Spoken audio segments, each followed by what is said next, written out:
sounds on face value like he just took this all so calmly. You know, his fiancée, who has just told him that she's pregnant and they haven't slept together. So that's the suspicion, it's fueling suspicion already. But she's told him, not only is she pregnant and they haven't slept together clearly, but it's actually all God's doing. And he's going, this is an arranged marriage and I actually don't know you that well, because Joseph probably didn't know her that well at this point. And so based on what he does know, I mean, she's from a good family and he's from the royal line of David. But suddenly things that seem so well are now going off the rails. And maybe he doesn't know her that well, and she's got this story that this is God's doing. You know, when do you think, really? And so there's this, I can't imagine the level of confusion and misunderstanding and suspicion that's starting to pulse through Joseph's mind.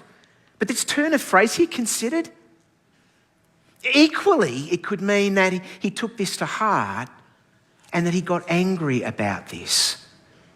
So in this moment, I picture this man not just taking it stoically and calmly, but he's gotten angry about being in this relationship, thinking that it was heading in one direction, and suddenly everything's gone belly up. Because all he knows is that he's engaged. It's as legally binding as being married. They've never slept together. And then nagging in the back of his mind is the fact that he knows Deuteronomy 22 says that he has every right to make this whole thing go away. That no one will think twice about him having done the wrong thing or the uncompassionate thing, because the Old Testament law was clear and was clearly on his side. And he knows that if he's going to act in line not just with his integrity, but he's going to act in line with his compassionate nature, he knows that even if he marries her in 4 or 5 months' time, everybody's going to know, because everybody's, when the baby's born, is going to do the maths, because everybody still does the maths. And so the scandal is unavoidable because people aren't stupid. And he's on this edge of this cliff where he can choose to arrange things so this all goes quietly away. That with one decision, he can actually take Jesus out of his life forever. Or he can choose to be this man of integrity and compassion. And he chooses that. Verse 20, let's jump back into the story. It says this, but after he considered this, or after he'd been angry about this and tried to process it, an angel of the Lord appeared to him in a dream and said, Joseph, son of David, do not be afraid to take Mary home as your wife, because what is conceived in her is from the Holy Spirit. She will give birth to a son, and you are to give him the name Jesus, because he will save his people from their sins. And I love this story. And I love this story of this father. He's my favourite father in the whole of the Bible. But one of the reasons I love this story is because what the angel says here is so profoundly relevant to my life. And to the vast majority of it, so relevant to our lives. I mean, it was stated to Joseph 2,000 years ago. I understand that. It was stated to Joseph 2,000 years ago.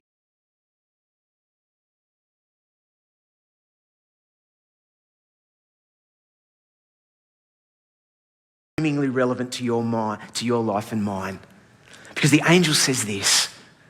And on this Father's Day, let's listen to what the angel says. They say,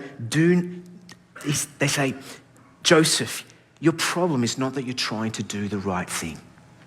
Your problem is not that you're trying to sort out what is so complicated, a complicated mess.